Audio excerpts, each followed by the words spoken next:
Bab 72. Sabaria mengangguk sembari berkata, "Ibu akan bersiap dulu, engkau juga gantilah pakaianmu." Dewi pun bangkit sembari berkata, "Tetua, aku harus pergi. Jadi tetua bisa berbincang bersama ayah dan pamanku." Setelah mengatakan itu, Dewi masuk ke kamarnya. Di dalam kamarnya ada kamar mandi sendiri. Tak lama dia sudah keluar dengan menggunakan pakaian bersih sembari tersenyum menatap para tetua yang masih duduk sembari menikmati kopi. Di saat mereka ingin pergi, tetua berkata, "Sampaikan salam kami pada Tuan Besar." Sabaria mengangguk lalu menarik putrinya diikuti adik-adiknya masuk ke dalam mobil.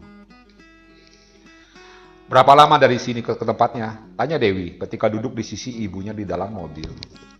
"Hampir 2 jam lebih," jawab ibunya yang saat ini menjadi supir. "Itu kalau tidak berhenti mampir-mampir," tambah adiknya yang duduk di bangku belakang sembari tertawa. Mendengar itu dia pun bertanya, "Kenapa harus mampir-mampir?" Terdengar tawa dari adik-adiknya. Sabaria melihat putrinya yang bingung, lalu dia berkata, "Jalan menuju ke sana dari sini penuh tanjakan, tikungan yang tidak putus. Engkau harus mengatur napasmu agar tidak mual dan muntah-muntah." Dewi diam mendengar itu. Dulu dia pernah mendengar dari Tania bagaimana jalanan yang mereka lalui saat berkunjung ke sini. Setelah siap, maka kendaraan yang dikemudikan oleh Sabaria bergerak perlahan. Tak sampai 10 menit, Dewi melihat tanjakan yang begitu tinggi. Saat tiba di sebuah tikungan di atas tanjakan, itu adiknya berkata, "Itu kampung kita." Dewi mengikuti arah yang ditunjuk adiknya. Benar, dari atas itu dapat melihat bukit yang berada beberapa malam lalu dia tinggali. "Kakak bersiaplah, di depan sana tikungannya akan dimulai." Tikungan yang kita lewati seperti tidak putus. Karena baru menikung ke kiri, langsung kembali ke kanan. Kembali adiknya berkata sembari tertawa. Dewi mempersiapkan dirinya, boleh mengatur napas dan tenaga dalamnya, hingga membuat dia duduk bagai patung tidak bergerak dan pandangannya fokus ke satu hal, tidak terganggu dengan sekelilingnya. 1 jam berlalu, jalanan kini sudah menurun. Kembali terdengar suara adik-adiknya yang duduk di bangku gubuk penumpang. "Kakak hebat, bisa menahannya. Sebentar lagi kita sudah berada di jalan yang rata dan tidak banyak tikungan lagi," kata mereka. Dewi menatap ibunya terlihat anggukan, dia melepas tenaga dalamnya lalu menarik napas panjang. Dia pun berkata, jalanannya memang gila. Tikungan hampir tiap detik. Jika orang baru pasti muntah." Kembali tawa terdengar dari bangku belakang, lalu sebuah kata terdengar, "Kakak orang baru tidak muntah, kakak kami memang hebat." Puji adik-adiknya, Dewi pun tertawa senang. Sejak dia tiba, baru hari ini dia merasa bahwa adik-adiknya itu lucu dan menyayanginya. Sementara itu, mobil terus meluncur. Kini jalanan memang rata dan lurus. Tidak banyak tikungan seperti saat di atas gunung tadi. Hampir 1 jam, mobil membelok ke kanan. Dewi melihat gapura bertuliskan, "Selamat datang di Bukit Kaba." Apakah kita sudah tiba?" tanyanya. Sabaria menjawab, "Belum, pasti butuh 20 menit lagi." Mobil terus meluncur masuk. Di kiri kanan terlihat para petani sayur dengan caping di kepala sedang bekerja membersihkan kebun mereka. Pemandangan tersaji sangat menarik hati. Dewi pun membuka kaca mobil. Angin yang masuk terasa dingin menusuk tulang. "Kenapa di sini sangat dingin, berbeda dengan tempat kita?" tanya Dewi. Sabaria tersenyum lalu menjawab, "Sekarang kita berada di dataran tinggi, sedangkan tempat kita terletak di dataran rendah, hampir sama tinggi dengan permukaan laut." Dewi pun berkata setelah mendengar itu, "Aku memang mencium bau laut saat turun dari pesawat. Apakah laut jauh dari tempat kita?" Kali ini adik-adiknya menjawab, "Nanti kita jalan-jalan, banyak laut yang bisa kita datangi." Dewi pernah melihat foto Tania di pantai berbatu. Lalu dia bertanya, "Pantai yang banyak batunya itu jauhkah?" Sabaria menjawab, "Semua bisa ditempuh 1-2 jam saja. Nanti ibu akan membawamu berkeliling semua pantai yang terdapat di sini." Pembicaraan mereka terhenti karena mobil sudah berhenti dan diparkir, dan ibunya berkata, "Mari kita turun." Di depan terdapat sebuah rumah besar bagai istana. Penjaga keluar ketika melihat mobil terparkir di area istana itu. Setelah melihat Sabaria, mereka membungkuk memberi hormat. Nyonya besar, terima hormat kami. Sabaria melambaikan tangannya, orang-orang itu pun berdiri. Bawa aku masuk, pinta Sabaria. Para penjaga berlari membuka pintu utama. Sabaria pun mengajak anak-anaknya masuk. Saat melangkah masuk, Dewi terdiam. Dia berhenti melangkah, menatap lurus ke depan, di mana sebuah lukisan yang ditutupi kaca kedap udara tergantung di sana. Di cerita sebelumnya Franklin dan Tuan Besar Jiang meminta dipasang kaca itu agar bisa menjaga lukisan. Sabaria pun tersenyum menatap putrinya, lalu dia berkata, "Bukankah lelaki yang ada di lukisan itu suamimu?" Dewi Ye mengangguk, lalu melangkah masuk dan berdiri di bawah lukisan itu. "Siapakah wanita yang duduk di sisinya?" tanya Dewi Ye dengan wajah yang memerah. Sabaria pun tertawa, dia tahu putrinya cemburu. Dia cepat berkata, "Itu kakaknya, Sebai Jiang." Mendengar itu wajah Dewi berubah seperti biasa, lalu dia pun tersenyum dan berkata, "Aku pernah datang ke tempat tinggalnya di Batu Pedang di utara. Tapi mengapa lelaki ini sama persis dengan suamiku?" Tanyanya lagi. Sabaria pun menjawab, "Engkau bertemu dengan dirimu sendiri saat berada di makam leluhurmu, bukan?" Dewi mengangguk. Sabaria melanjutkan, "Dia adalah Rejang, suaminya, dan sekarang juga suamimu." "Maksud ibu, dia adalah suamiku 1000 tahun yang lalu?" Tanyanya penasaran. Sabaria mengangguk lalu berkata, "Jika leluhurmu menjadi dirimu dan sekarang, maka leluhur lelakimu menjadi suamimu yang sekarang." Mendengar itu, Dewi Ye pun menjadi paham. Saat itu, dari pintu terdengar suara berat. "Adik, engkau datang tidak memberi kabar." Sabaria diikuti anak-anaknya membalikan tubuh mereka. "Maaf kakak, tidak memberi kabar lebih dahulu," jawab Sabaria sembari tersenyum. Lelaki yang tadi berkata memandang Dewi tidak berkedip. "Sangat mirip. Apakah dia juga bersuamikan leluhur?" tanyanya. Sabaria mengangguk. Melihat itu, orang itu mengangkat kedua tangannya berdoa dan memuji nama Tuhan atas kebesarannya. Laki-laki itu menarik Dewi lalu memperhatikannya sembari berkata, "Apakah dia sudah mendapatkan pengakuan di sana?" Sabaria kembali mengangguk. Melihat ini, lelaki itu pun tertawa, penuh kebahagiaan. "Kita harus merayakannya," teriak lelaki itu lalu memanggil para penjaga untuk melaksanakan perintahnya. Sabaria mengajak anak-anaknya duduk lalu dia berkata, "Dia adalah Tuan Besar Jiang, yang juga kakak kandungku. Itu berarti dia paman tuamu." Mendengar itu, Dewi bangkit memberi hormat, namun gerakannya tertahan oleh tenaga yang tidak tampak. "Tidak perlu, engkau adalah istrinya. Seharusnya aku yang memberi hormat padamu," kata Tuan Besar Jiang. Dewi pun tersenyum mendengar itu, dia kembali duduk. "Kapan penobatannya?" kembali Tuan Besar Jiang bertanya. Sabaria sambil mengelus kepala putranya menjawab, "Besok habis Jumat. Kakak juga harus hadir saat itu." Tuan Besar Jiang mengangguk lalu menjawab, "Tentu, aku akan hadir." Setelah mengatakan itu, Tuan Besar Jiang kembali berkata, walau dia dinobatkan sebagai pemimpin, namun dia tidak bisa berada di sini, karena sebentar lagi dunia ini akan kacau. Kembali Sabaria mengangguk lalu menjawab, dia sudah menunjuk Sultan Ali sebagai penggantinya di sini. Tuan Besar terdiam mendengar itu lalu bertanya, "Kenapa dia? Mengapa tidak suamimu, ayahnya?" Sabaria diam tidak bisa menjawab. Dewi pun menjawab, "Paman tua, ayahku itu penuh kebijaksanaan, hatinya lembut. Karena hatinya inilah dia tidak cocok menjadi pemimpin yang harus tegas dan berhati keras, namun bijaksana. Aku melihat hanya Paman Ali yang bisa." Mendengar alasan itu, Tuan Besar Jiang tertawa mengangguk-anggukan kepalanya. Lalu dia berkata, "Engkau benar, kau memang pintar. Alasanmu memang benar. Ayahmu itu berhati lembut. Bahkan semut pun dia tidak ingin menyakitinya. Sedangkan Ali, dia bisa diandalkan. Lagi pula, dia yang menjaga dirimu dari usia 1 hari hingga dewasa seperti ini. Anggap saja sebagai balas budi untuknya. Dewi tersenyum mendengar analisa Tuan Besar Jang yang sangat tepat itu. Bagaimana Tuan Besar Li, mertuamu? Tanya Tuan Besar Jang.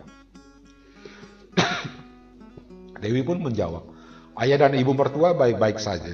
Mungkin sekarang sudah pindah ke Kinzo sesuai dengan permintaannya. Tuan Besar Jang mengangguk, lalu dia kembali berkata, mungkin waktunya tidak lama lagi.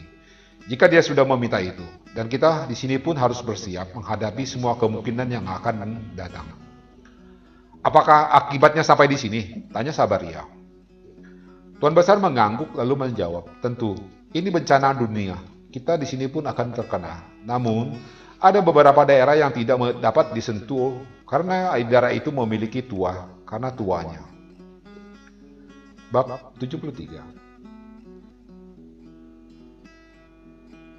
Di sini dan tempat suamimu itu tidak akan terkena. Begitu juga dengan Topos. Tambah Tuan Besar Jang. Sabaria mengangguk lalu berkata, walau begitu kita harus bersiap. Tuan Besar mengangguk sembari berkata, aku akan mengirim beras dan bahan makanan ke tempatmu. Simpanlah di tempat yang aman. Jika perlu buatkanlah bunker dengan pendingin agar makanan itu awet. Dewi yang mengerti apa yang akan terjadi, dia pun berkata, aku akan menyiapkannya, simpan saja beras dan bahan lainnya milik paman tua di sini. Aku akan membeli semua bahan dan menyimpannya di bunker yang akan aku buat. Tuan Besar mengangguk lalu kembali berkata, engkau harus menyimpan beras dan bahan lain untuk semua keluargamu. Dewi mengangguk dan menjawab, setelah penobatan aku akan berdiskusi bersama tetua untuk menentukan di mana bunker itu dibangun. Dan seberapa besarnya agar bisa menyimpan bahan makanan yang tidak habis untuk 2-3 tahun. Tuan Besar Jang mengangguk lalu berkata, jika tidak bisa luas tanahnya, maka buatlah lebih dalam. Sabaria menggelengkan kepalanya sembari berkata, jika di sini maka bisa lebih dalam, namun di sana tidak bisa. Beberapa meter saja sudah penuh dengan air. Tuan Besar Jang mengangguk lalu berkata, tetua tentu bisa menyiapkan lahannya. Saat itu penjaga masuk lalu berkata, Tuan Besar, semua hidangan sudah siap, Nyonya dan tetua menanti di rumah. Tuan Besar berdiri sembari berkata, kita makan dahulu. Dewi mengangkat tangannya lalu berkata, aku merasa sangat familiar dengan kamar itu. Sabaria pun tersenyum, begitu juga dengan kakaknya. Tuan Besar Jang berkata, itu kamarmu bersamanya dahulu. Mendengar itu Dewi melompat dan dalam sekejap sudah berdiri di depan pintu dan masuk ke dalam ruangan itu. Tuan Besar berkata lirih, hebat.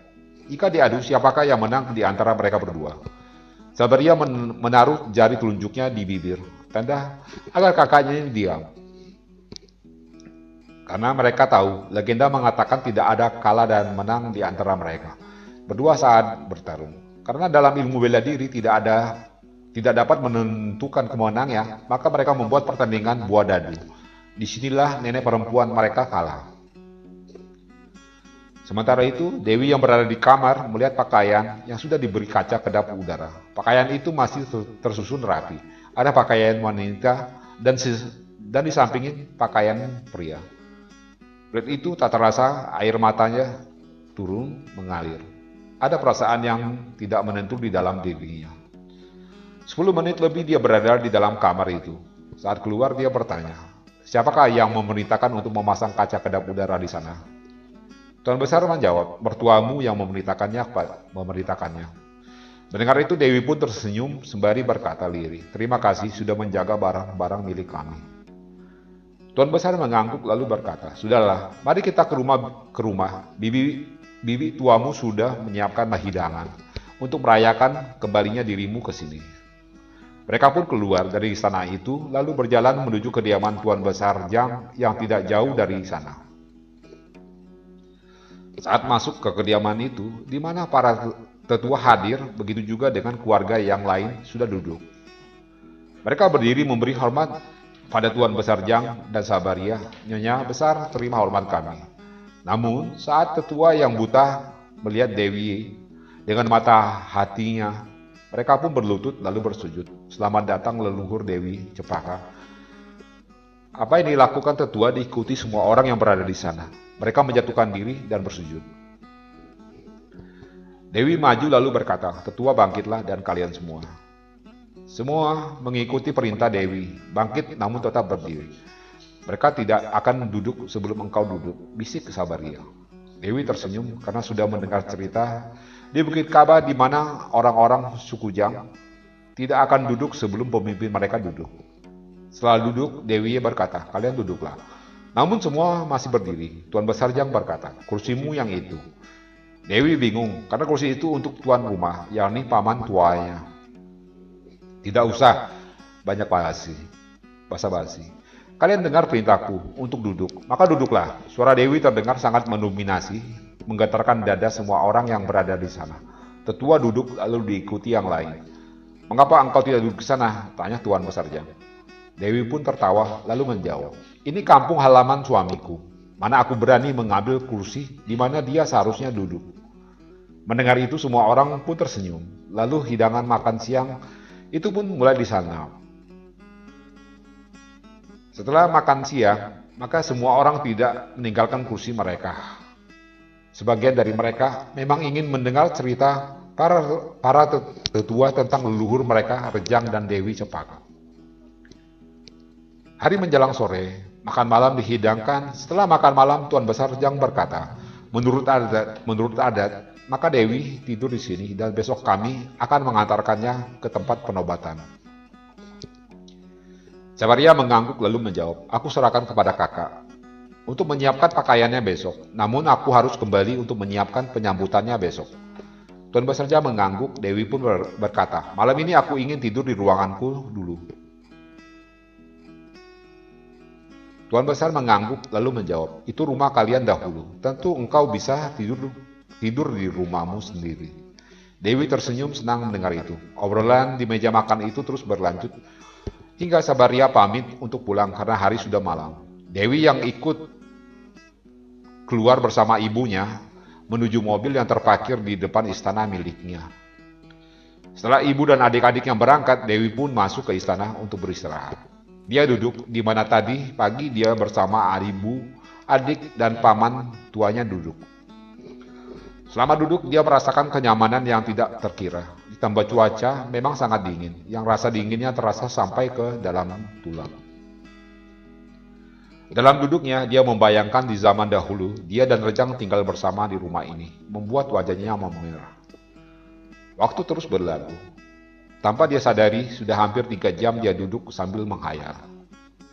Tampak senyum, kadang tawa kecil keluar dari bibirnya. Hingga kantuknya datang, dia melangkah masuk ke kamar yang tadi siang dia masuki. Ada tempat tidur, namun sudah ditutup dengan kaca. Maka dia duduk dan mulai mengatur napasnya untuk tidur bersila. Di dalam tidurnya, dia bermimpi. Seorang wanita yang wajahnya sangat cantik tersenyum menatapnya. "Engkau sudah kembali." Sapa wanita itu terus melaksanakan pekerjaannya menumpuk padi dengan alu di tangannya. Dewi menjawab, "Benar kakak, aku kembali karena ini memang rumah kami. Dan kapan kakak kembali ke sini?"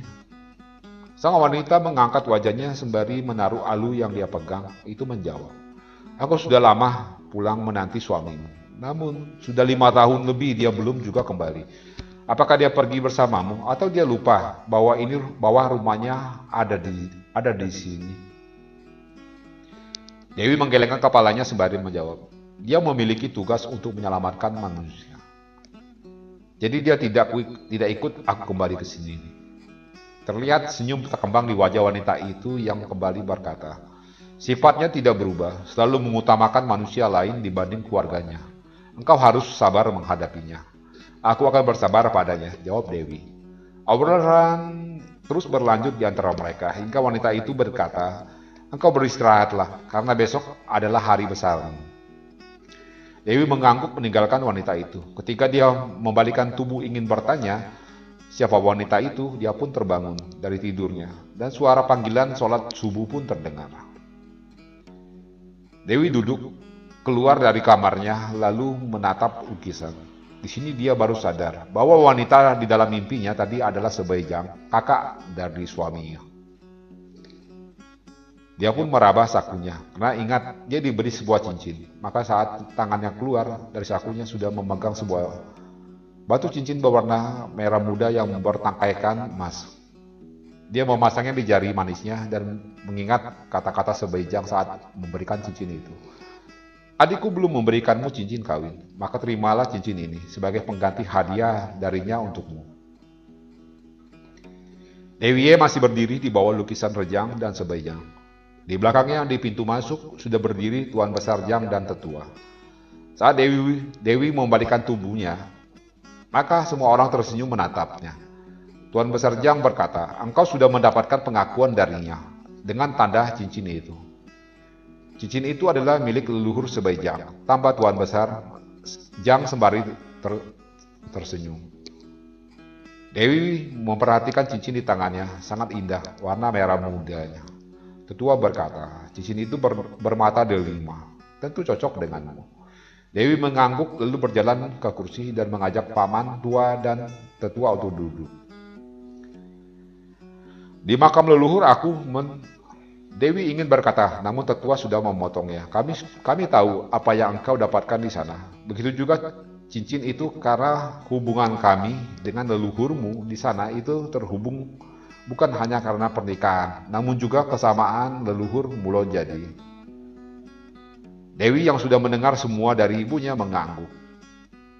Tuan Besar Jang pun berkata, hari sudah pagi, baiknya kita sarapan dahulu. Setelah itu bibimu sudah menyiapkan pakaian yang akan engkau gunakan saat penobatan, maka engkau harus mencobanya agar pas di tubuh. Dewi mengangguk berdiri mengikuti paman tuanya.